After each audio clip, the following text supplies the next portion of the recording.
दोस्तों, संसद के सत्र के दौरान आपने ये शब्द जरूर सुने होंगे।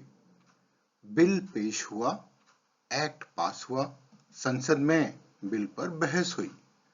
अब सवाल ये है कि ये बिल और एक्ट में फर्क क्या है?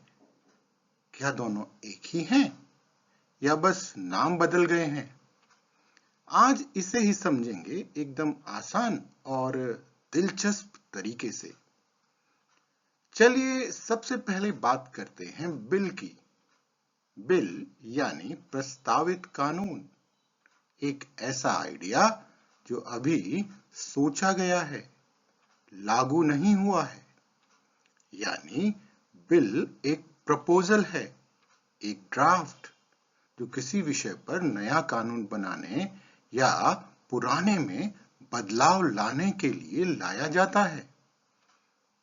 उदाहरण के लिए जब सरकार कहती है हम राइट टू एजुकेशन लाना चाहते हैं, तो वो पहले एक बिल तैयार करती है, जैसे राइट टू एजुकेशन बिल 2009।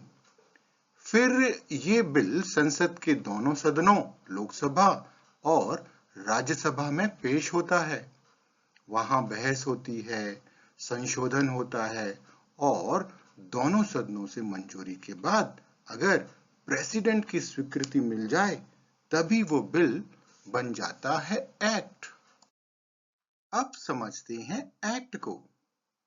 जब बिल को संसद की मंजूरी और राष्ट्रपति की सहमति मिल जाती है, तो वो सिर्फ कागज का मसौदा नहीं रह जाता, वो बन जाता है एक कानून, जिसे अब देश में लागू किया जा सकता है।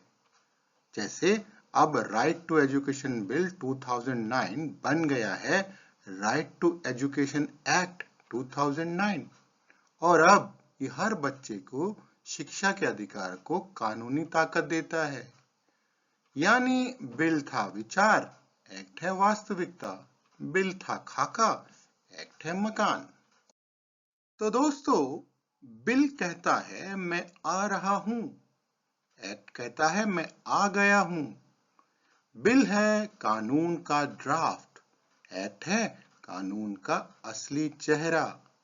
तो दोस्तों, अगली बार जब आप न्यूज में सुने या अखबारों में पढ़ें कि सरकार ने एक नया बिल पेश किया है, तो समझ जाइए कानून अभी बना नहीं है, बस रास्ते में है।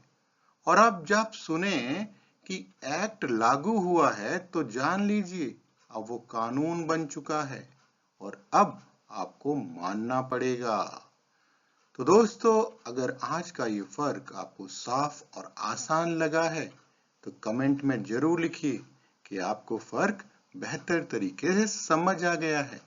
और हाँ, ऐसे ही आसान और ज्ञानवर्धक फर्कों के लिए सब्सक्राइब करना ना भूलें हमारे चैनल डिफरेंस बिटवीन को। नमस्कार, जय हिंद।